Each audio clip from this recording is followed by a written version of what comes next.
Bienvenido al canal Ecos del Abismo, un espacio donde la realidad se funde con lo imposible y lo desconocido se susurra desde las sombras más antiguas de la historia. Déjame hacerte una pregunta. ¿Qué pasaría si las civilizaciones antiguas no solo adoraban a sus dioses, sino que pactaban con criaturas que jamás debieron responder? Ponte los auriculares, apaga las luces y abre tu mente, porque lo que estás a punto de escuchar no es solo una historia, es una advertencia que ha viajado siglos, enterrada en templos, códices y huesos calcinados. Un eco de algo tan antiguo, tan real, que las academias lo niegan por miedo y los pocos que lo han tocado han enloquecido. ¿Y si te dijera que los antiguos mayas tenían un pacto con demonios de otra dimensión? Y que ese pacto no solo les dio conocimientos imposibles, sino que los condenó a desaparecer bajo condiciones que aún hoy no comprendemos del todo. ¿Y si te dijera que un arqueólogo moderno encontró pruebas físicas de este vínculo, y desde entonces lo persiguen cosas que no pertenecen a este mundo? Este no es un relato sobre mitología. Es una historia basada en hallazgos reales, testimonios enterrados por siglos y un descubrimiento que jamás debió salir a la luz. En nuestro mundo existen secretos tan antiguos como el tiempo, y muchos de ellos están escondidos bajo la selva, cubiertos por raíces y silencio.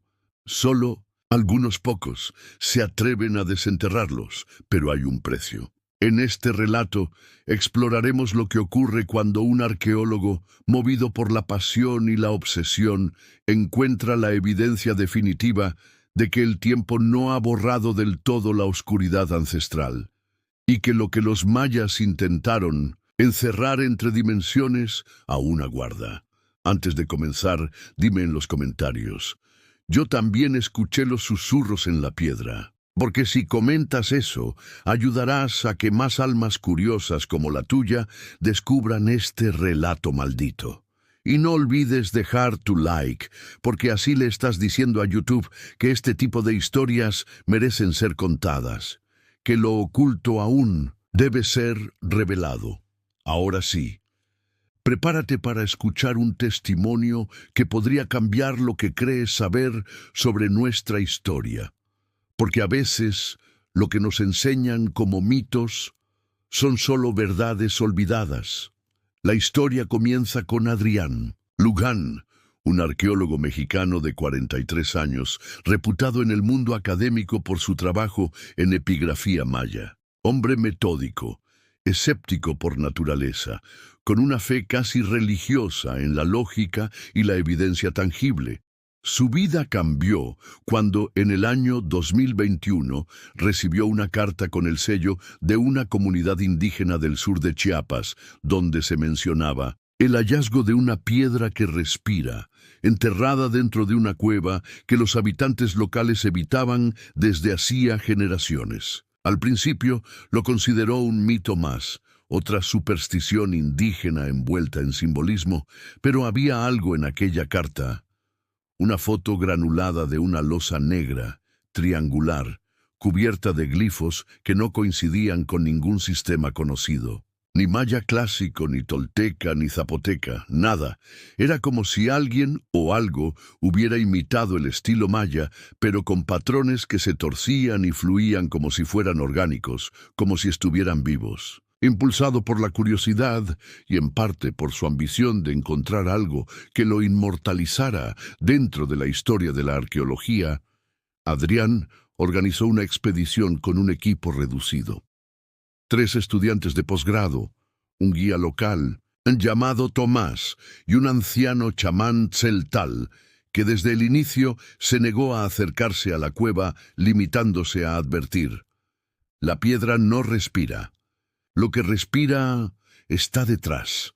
Tras un viaje agotador por la selva cerrada, siguiendo mapas satelitales y antiguos croquis coloniales, llegaron a un claro oculto bajo una espesa vegetación, donde una abertura en el suelo, circular, perfecta, demasiado precisa para ser natural, se abría como una boca esperando devorar. El aire que salía era frío y tenía un olor metálico y dulzón, como sangre seca y tierra húmeda. Descendieron por una cuerda unos 20 metros hasta encontrar una cámara subterránea. Las paredes estaban cubiertas de símbolos tallados, pero no eran mayas. Había formas tentaculares, ojos múltiples, cuerpos imposibles, escenas de figuras humanas entregando niños a seres alados mientras columnas de humo salían de portales flotantes. Y en el centro la piedra negra. Medía poco más de 1 metro, triangular y pulida, y no parecía afectada por la humedad o el paso del tiempo. Pero lo que dejó a todos paralizados fue que la piedra emitía un susurro, apenas audible, como una exhalación, como si algo dentro de ella estuviera vivo y dormido. Nadie se atrevió a tocarla, nadie excepto Adrián. Cuando sus dedos rozaron la superficie, sintió un choque eléctrico en el pecho y un sabor a ceniza en la lengua. Cayó al suelo de rodillas, gritando palabras en un idioma que jamás había aprendido. Los demás intentaron ayudarlo, pero durante más de 1 minuto su voz ya no era humana. Era más profunda, reptante, como un coro de voces al unísono hablando desde el interior de una caverna imposible. Esa noche nadie pudo dormir. El guía Tomás abandonó el campamento al amanecer, dejando atrás su mochila. Uno de los estudiantes, Clara, comenzó a llorar sin razón y repitió una y otra vez que algo la observaba desde los árboles. Pero Adrián, él no dijo nada. Solo se quedó mirando la piedra, con una media sonrisa y los ojos fijos, como si escuchara una melodía que el resto no podía oír. Cuando regresaron a la ciudad una semana después, Adrián llevó consigo un fragmento de la piedra que había logrado desprender con una herramienta de precisión. Lo envolvió en lino sagrado robado de una iglesia abandonada en Ocosingo por consejo del chamán, que solo le dio un mensaje final. Si lo sacas de allí, te seguirán hasta el último aliento. Desde ese día todo cambió. Luces que parpadeaban en su casa sin motivo, sombras que se alargaban demasiado, voces grabadas en su teléfono durante la noche, que llevaban su nombre y hablaban de cosas que aún no habían sucedido. Pero lo más aterrador vino cuando decidió analizar el fragmento con un microscopio electrónico. En lugar de una estructura mineral, encontró patrones celulares, como si la piedra fuera, en realidad, tejido vivo petrificado. ADN fragmentado y algo más. Una secuencia imposible, no humana, ni animal, ni vegetal. En su libreta de apuntes escribió: «No es un artefacto, es una puerta, y al tocarla, creo que la abrí». Los sueños comenzaron poco después. Adrián se veía a sí mismo en una pirámide invertida, construida bajo tierra, rodeado de sacerdotes con máscaras talladas en hueso y dientes humanos. Ellos cantaban en un idioma lleno de chasquidos y jadeos, invocando a los que vienen por la sangre del cielo. Y cada vez que despertaba, había tierra roja en sus uñas, y el eco de una respiración que no era la suya dentro del cuarto. Adrián intentó mantener su vida en orden, seguir dando clases, responder correos, hablar con sus colegas. Pero todo comenzó a desmoronarse cuando los sueños cruzaron la línea entre lo onírico y lo físico. Una mañana, al despertar, encontró sobre su cama un pequeño fragmento de obsidiana tallada con un glifo idéntico al de la piedra negra. No lo había traído consigo desde Chiapas. Estaba seguro. Nadie más podía haberlo puesto allí. Su departamento estaba cerrado por dentro, y las cámaras que había instalado como medida de seguridad solo mostraban un lapso de 7 minutos en blanco, como si el tiempo mismo hubiera sido borrado. Desde entonces, cada noche era más densa, más real. Los sueños ya no parecían sueños. Se sentía allí. Podía oler la sangre caliente, sentir la humedad sofocante de una selva invisible. Las voces de los sacerdotes le hablaban directamente, susurrando oraciones perdidas, revelando fragmentos de un conocimiento imposible. Ellos bajaron cuando el sol sangró por primera vez. No vinieron por fe, vinieron por carne. Adrián empezó a investigar, obsesionado. Se aisló. Pasaba horas en la biblioteca de la UNAM revisando códices antiguos, crónicas coloniales censuradas por la Iglesia, notas de frailes que murieron en circunstancias inexplicables tras convivir con los mayas más aislados. En uno de esos textos, un manuscrito polvoriento del siglo XVI, escrito por un franciscano olvidado, encontró la primera referencia directa. En la región profunda de la selva, ciertos hombres aún ofrecen a sus ídolos vino de obsidiana y ojos frescos. Dicen que sus dioses no vienen del cielo, sino de los huecos entre los cielos, y que lo que les enseñaron no fue el cultivo, sino el regreso. El texto estaba firmado con una mano temblorosa. Fray Matías de Orellana. Según los registros, desapareció en 1573. Su cadáver jamás fue hallado, pero su diario personal reapareció siglos después en una caja fuerte del Vaticano. Adrián, cada vez más consumido, comenzó a ver figuras al borde de su visión. En su oficina, los reflejos mostraban cosas que no estaban allí. Una vez, en la facultad, vio pasar una sombra entre estanterías, y cuando fue a revisar, encontró un objeto que no había estado antes. Una pequeña urna de barro con un rostro demoníaco tallado, de ojos vacíos y dientes invertidos. Sin saber por qué, la llevó consigo. Esa noche, su gato murió. Lo encontró frente a la urna, con el cuerpo torcido y los ojos completamente blancos, como si hubiese visto algo que su mente no pudo soportar. Adrián no lloró. Solo se quedó sentado, con la urna entre las manos, sintiendo que, de alguna forma incomprensible, esa muerte era un tributo. Los mensajes no paraban. En sus grabadoras aparecían frases en lenguas muertas. En su celular, fotos borrosas de ruinas mayas tomadas desde ángulos imposibles, desde lo alto de pirámides destruidas o desde el fondo de cavernas selladas. Y en cada una de ellas, una figura estaba presente. Sí. Comenzó a llamarlo el observador, y con cada nueva visión se sentía menos solo y más en deuda. Los estudiantes que lo habían acompañado a Chiapas también comenzaron a experimentar fenómenos. Clara desapareció tras enviar un audio por WhatsApp donde se escuchaba su voz distorsionada diciendo: «No está dormido, nunca lo estuvo». Su cuerpo fue hallado días después, en un hotel de paso, rodeada de símbolos dibujados en sangre. Ninguno de ellos era humano.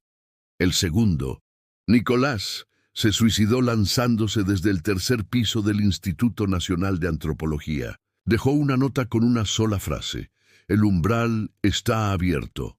Solo quedaba Adrián. Y fue entonces cuando recibió un correo anónimo, sin texto, sin firma, solo un archivo adjunto, un escaneo antiguo, ennegrecido, de lo que parecía un mural, oculto dentro de una pirámide. En él podía distinguirse con claridad a una figura central, un hombre moderno, de barba, con ropas occidentales, siendo despedazado por seres alados frente a una piedra triangular negra. Su rostro era el suyo. La fecha del archivo, 2043. Aterrorizado pero fascinado, Adrián se propuso volver a Chiapas. Tenía que saber qué era la piedra, qué habían hecho realmente los mayas y, sobre todo, qué significaba todo eso. El pacto, el portal, la deuda, porque algo dentro de él comenzaba a despertar, algo antiguo, y ya no sabía si seguía siendo humano. Adrián regresó a Chiapas solo. Nadie quiso acompañarlo. Incluso los contactos más fieles dentro de la universidad, al escuchar que deseaba volver a la cueva, comenzaron a evitarlo. Algunos bajaban la voz al hablar de él, otros simplemente desaparecieron de su vida sin explicación, como si el Solo hecho de recordarlo fuera peligroso. Compró un vuelo barato a Tuxtla Gutiérrez y luego tomó un coche alquilado, cruzando las rutas selváticas hasta donde el camino se perdía. Allí contrató a un nuevo guía, un joven de rostro nervioso, llamado Efraín, que solo accedió a llevarlo por una suma exorbitante. Incluso entonces no quiso esperar. Le indicó la ruta a la entrada de la cueva, le entregó una brújula, una linterna, y antes de marcharse le dijo: «Si escucha que alguien lo llama por su nombre, no conteste».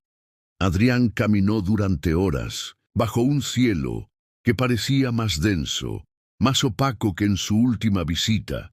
Las nubes se desplazaban en direcciones contrarias y los pájaros volaban en círculos cerrados, como si la naturaleza misma se negara a actuar con normalidad. La selva, húmeda y abrumadora, olía distinto. Ya no era tierra mojada o vegetación viva, sino a algo rancio, como piel vieja bajo el sol. Cuando finalmente halló la abertura, notó que había cambiado. Era más grande, como si algo hubiese salido de allí. Adrián descendió por la misma cuerda oxidada que habían dejado, que, sorprendentemente, seguía en su lugar. En cuanto sus pies tocaron el suelo de la cámara subterránea, supo que estaba entrando en otro mundo, uno que no se regía por las leyes humanas. La piedra negra ya no estaba sola, se había multiplicado. 4 losas más, idénticas, se alzaban en círculo. Todas emitían un zumbido grave, como si estuvieran entonando un canto apenas perceptible. El aire era más espeso, cargado de electricidad estática y una presión que oprimía el pecho. Y en el centro del círculo había un cuerpo. El cuerpo de Tomás, el primer guía, con los ojos arrancados y la lengua partida, como si hubiese sido víctima de un ritual de ofrenda. Pero lo más aterrador era que, en la pared más profunda de la cámara, una grieta había aparecido. No era una simple fisura, tenía bordes irregulares, sí, pero su interior no era oscuro, era un negro vivo, como un cielo sin estrellas que latía, y dentro se movían sombras. Seres que no caminaban, sino que flotaban entre geometrías retorcidas. No tenían forma definida, a veces eran brazos, a veces alas, a veces bocas que se abrían sin fin. Mirarlos demasiado tiempo dolía. Adrián se sintió impulsado a acercarse. Su cuerpo se movía solo. No había miedo en él, solo una extraña reverencia, como si al fin estuviera ante algo que siempre había sabido que existía, aunque nunca pudiera admitirlo. Cuando llegó al borde de la grieta, una voz habló, no en su cabeza, no en el aire, dentro de su sangre. Eres el último, el vínculo, el redentor del pacto. Abre el pasaje, ofrece tu carne, devuelve lo que fue tomado. Y entonces entendió, los mayas no adoraban a los dioses por devoción. Lo hacían por temor, porque sabían que esas entidades no venían a enseñar ni a proteger. Venían a cosechar. Los sacrificios humanos, los rituales de sangre, las pirámides orientadas hacia constelaciones imposibles, todo era parte de un tratado ancestral para mantenerlos dormidos. Y ahora que habían sido olvidados por la humanidad moderna, el pacto se estaba rompiendo. Adrián comprendió que él era el último eslabón, la última pieza del ritual. Siempre creyó una simple mancha de nacimiento. Comenzó a arder, y al mirarla vio que era un glifo, el mismo que estaba en el centro de la piedra negra. Gritó, lloró, intentó resistirse, pero el abismo ya lo conocía, y lo llamaba por su verdadero nombre. Adrián extendió las manos hacia la grieta. La piedra frente a él comenzó a girar sobre su eje, elevándose del suelo, emitiendo un zumbido tan agudo que la sangre comenzó a salirle por los oídos.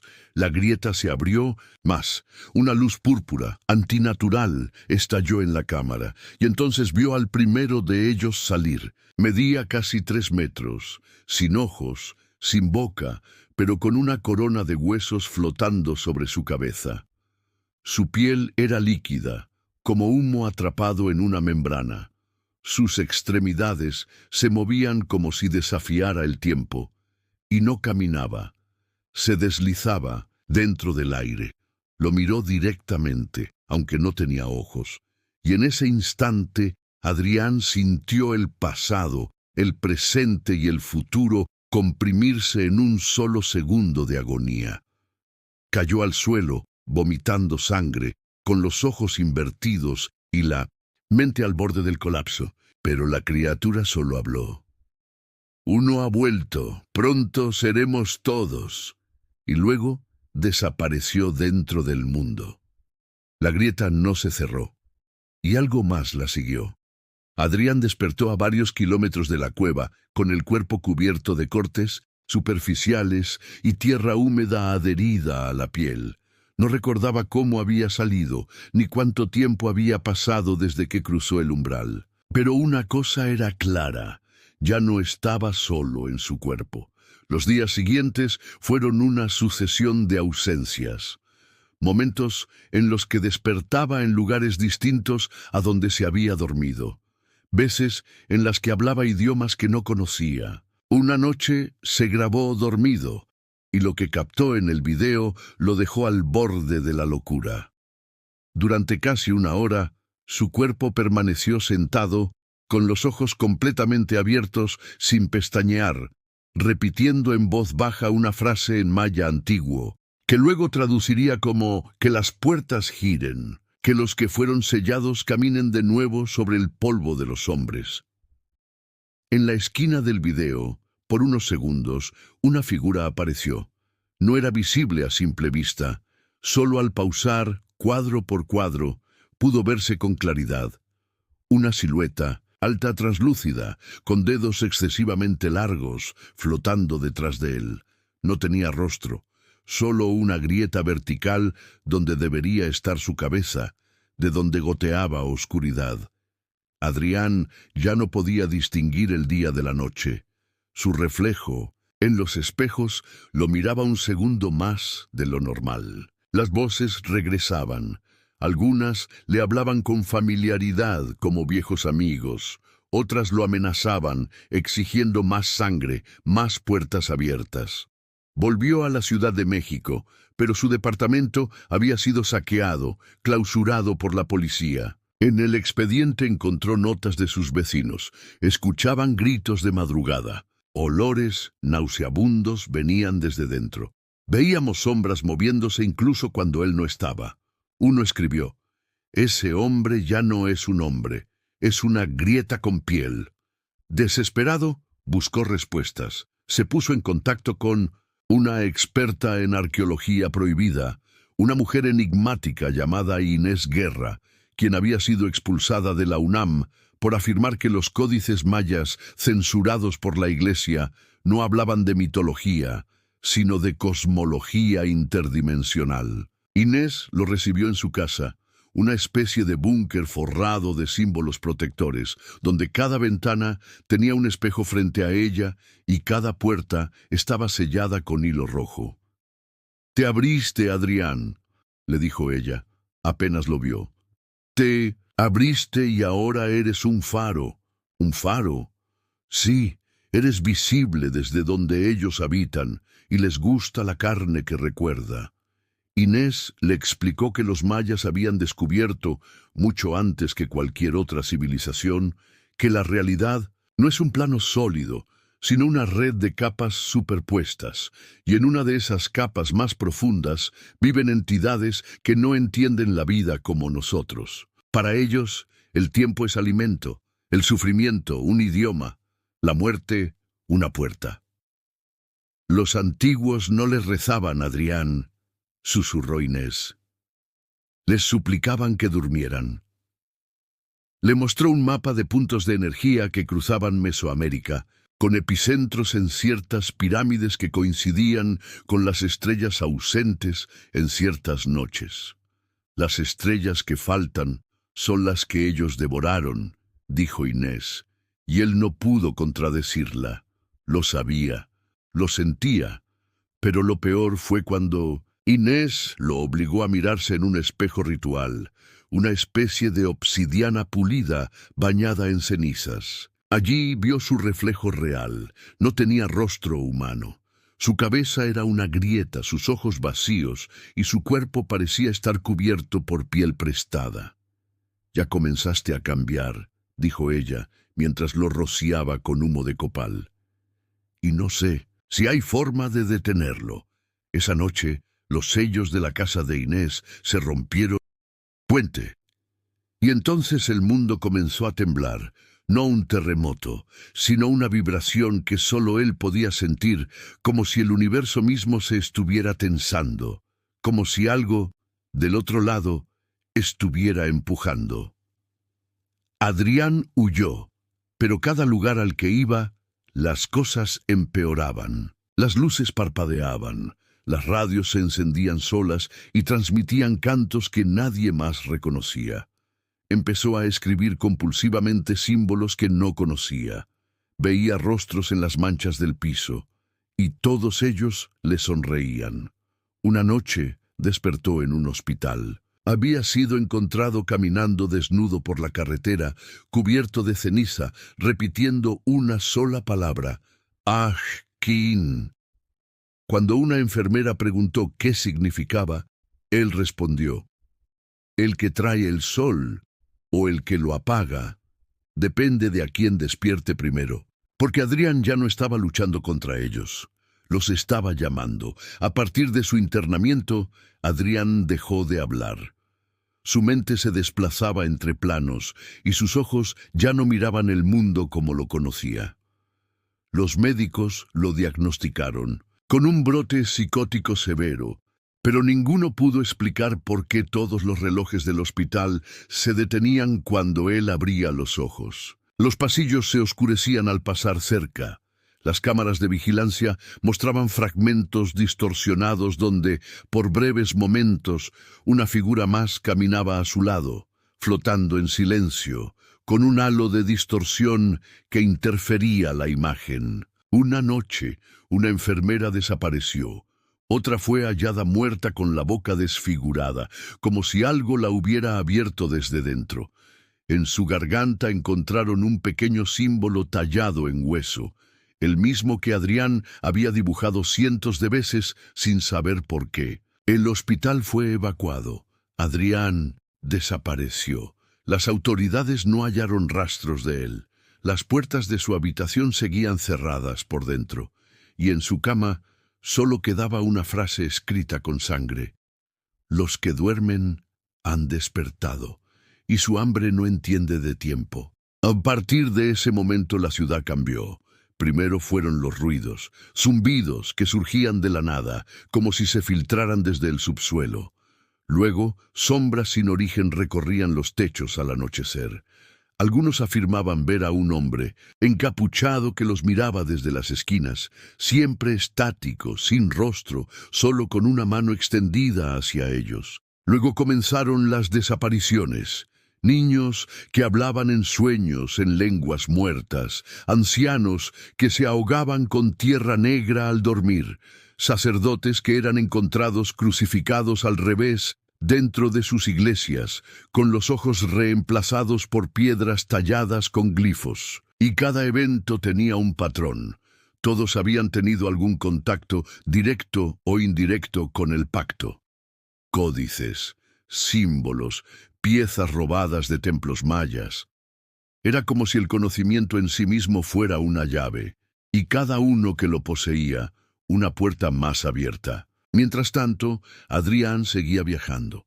Las cámaras de seguridad de aeropuertos lo captaban cruzando controles sin ser detectado. A veces en México, a veces en Perú, luego en Guatemala. En cada sitio, templos antiguos comenzaban a colapsar. Las piedras vibraban, y los glifos antes inactivos se encendían con una luz interna imposible, como si algo debajo estuviera empezando a respirar.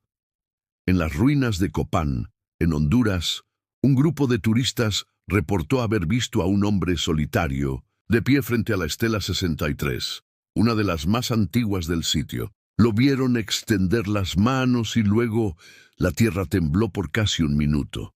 Cuando el polvo se disipó, él ya no estaba. Los geólogos no encontraron una explicación. No había fallas sísmicas en la zona, pero los sismógrafos registraron una vibración peculiar, el mismo patrón de frecuencia que Adrián escuchaba en las piedras negras de la cueva original. Inés había tenido razón. Él era el faro, y ahora el mundo entero estaba mirándolo desde el otro lado. Los gobiernos comenzaron a sospechar. Se iniciaron operativos secretos para localizarlo. Agentes desaparecían sin dejar rastro. Un equipo militar enviado a la selva del Petén encontró una nueva cueva, jamás registrada, con símbolos que no coincidían con ninguna cultura humana conocida. Dentro hallaron huesos recientes, pero los huesos no eran humanos. Tenían vértebras múltiples, cráneos sin cavidad ocular, y todos estaban orientados hacia un mismo punto en el suelo, como si adoraran algo enterrado. Adrián comenzó a aparecer en sueños colectivos. Personas de distintos países, sin conexión alguna, describían lo mismo. Un hombre con una grieta por rostro, extendiendo los brazos mientras la tierra se abría y el cielo se cubría de humo. Lo llamaban el portador del umbral. Y en uno de esos sueños, un niño en Oaxaca escribió en la pared de su cuarto antes de entrar en coma: Él no busca regresar a los dioses, él viene a traerlos de vuelta. La red empezó a llenarse de teorías. Algunos creían que era un experimento fallido del gobierno. Otros pensaban que se trataba del anticristo.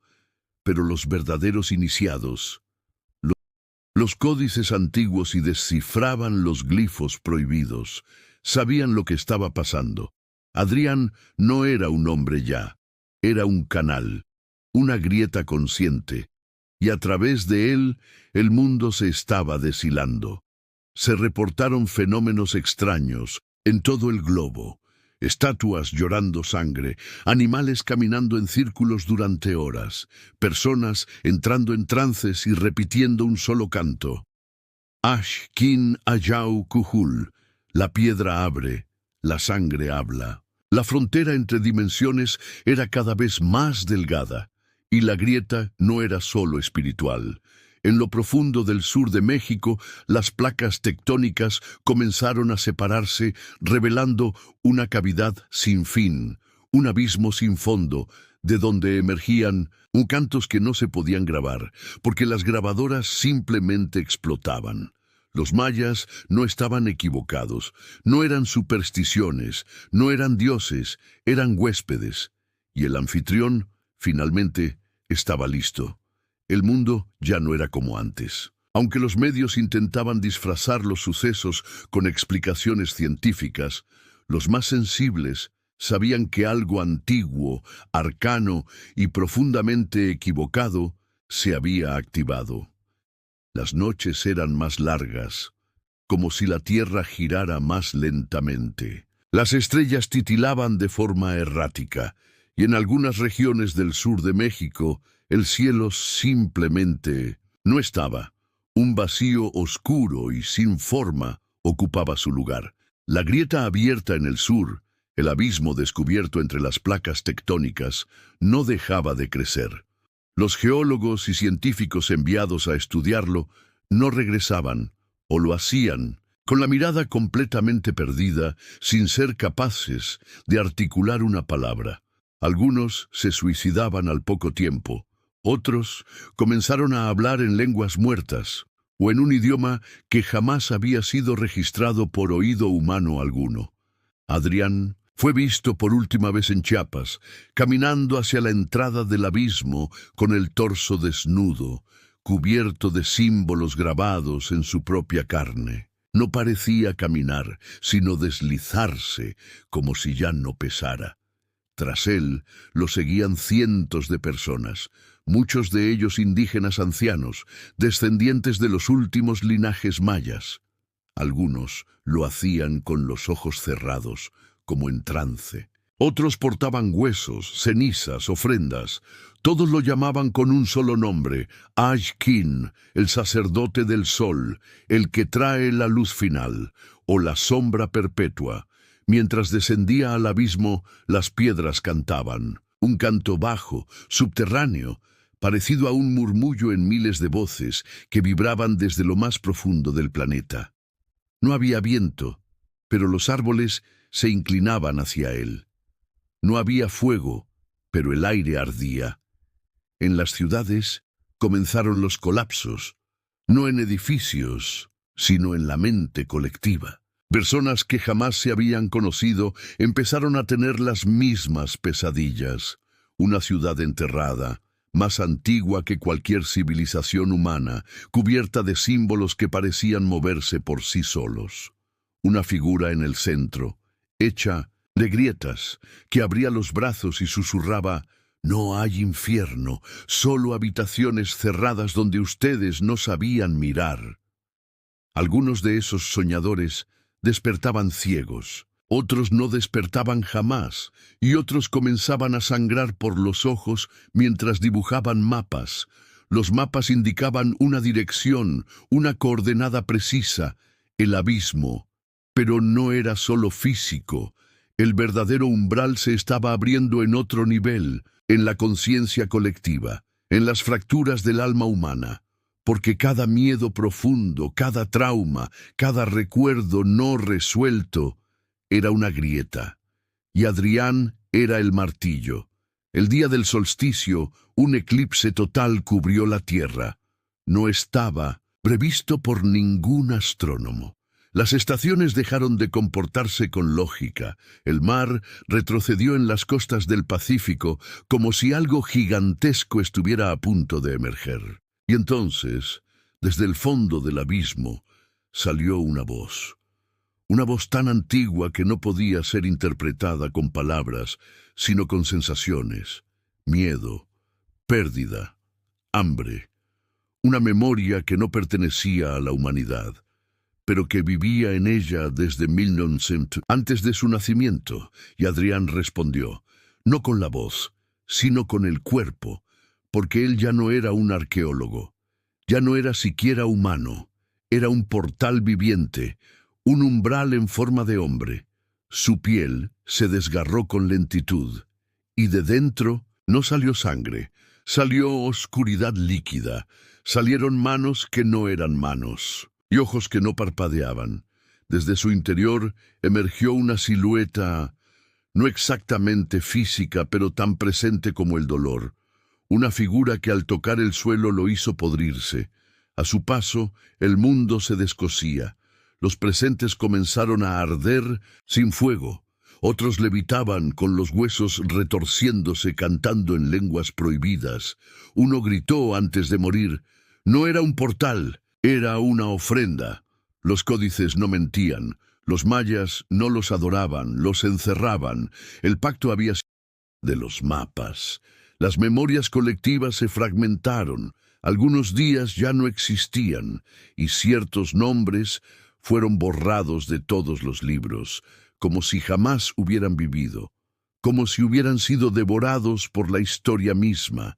Y en las noches, sin luna, si uno escucha con atención puede oírlo, el canto de las piedras, la voz del abismo, los ecos de aquello que no debió despertar, y entre ellos la risa suave de Adrián, ahora multiplicada en todas partes, resonando como un eco eterno entre las grietas de nuestro mundo. Porque una vez que el umbral se abre, nunca vuelve a cerrarse. Si has llegado hasta aquí, déjame decirte algo que muy pocos merecen oír. Tú formas parte de los elegidos. No porque te hayas cruzado con los dioses antiguos, no porque hayas descubierto algún códice prohibido, sino porque tu curiosidad ha vencido al miedo y has caminado junto a mí hasta el borde del abismo. Muy pocos tienen el coraje de mirar a lo desconocido sin apartar la vista. Menos aún se atreven a escuchar estas historias hasta el final.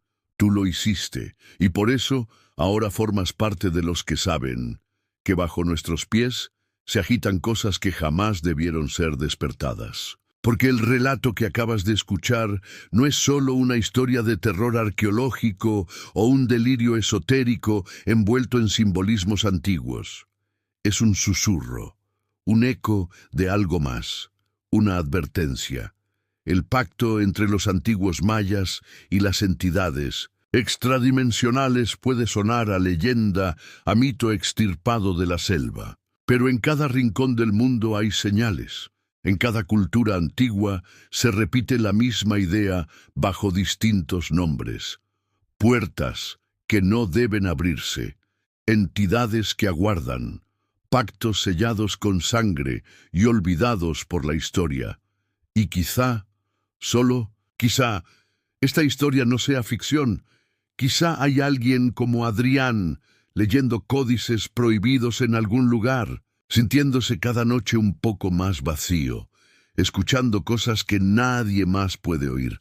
Si estás aquí, quiero pedirte algo especial. Comenta la frase, yo escuché los cantos del abismo. Así sabré que fuiste uno de los valientes que cruzó este umbral sonoro y permaneció del otro lado. Que fuiste capaz de atravesar la oscuridad conmigo, sin perderte en sus ecos. Tu comentario ayuda a que este canal siga creciendo. Cada palabra, cada like, cada nueva suscripción es como una antorcha que encendemos para guiar a otros por estos caminos inciertos. Porque aunque hablemos de oscuridad, tú y yo somos faros. Cuando le das me gusta a este video, no estás solo apoyando una historia, estás permitiendo que otros lleguen a ella. Estás contribuyendo a que más personas escuchen lo que casi nadie se atreve a contar. Y cuando te suscribes a Ecos del Abismo, te conviertes en parte de esta comunidad de exploradores de lo invisible. Este canal no es solo un lugar para historias oscuras, es un refugio para las almas que no se conforman con lo que se ve a simple vista. Es un espacio para quienes sienten que hay algo más allá del velo, esperando ser descubierto. Y tú, que has llegado hasta el final, lo sabes mejor que nadie. Recuerda, el conocimiento prohibido tiene un precio, y no siempre es la cordura. Gracias por acompañarme en este descenso a las raíces más oscuras del alma humana y de nuestra historia. Gracias por abrir los ojos a lo que duerme bajo los templos antiguos, en lo profundo de las selvas y en los rincones olvidados de nuestra mente. Nos volveremos a encontrar muy pronto, en otra historia, en otra grieta, en otro eco del abismo. Hasta entonces, no apagues la luz, no dejes de escuchar y nunca jamás ignores los cantos de las piedras.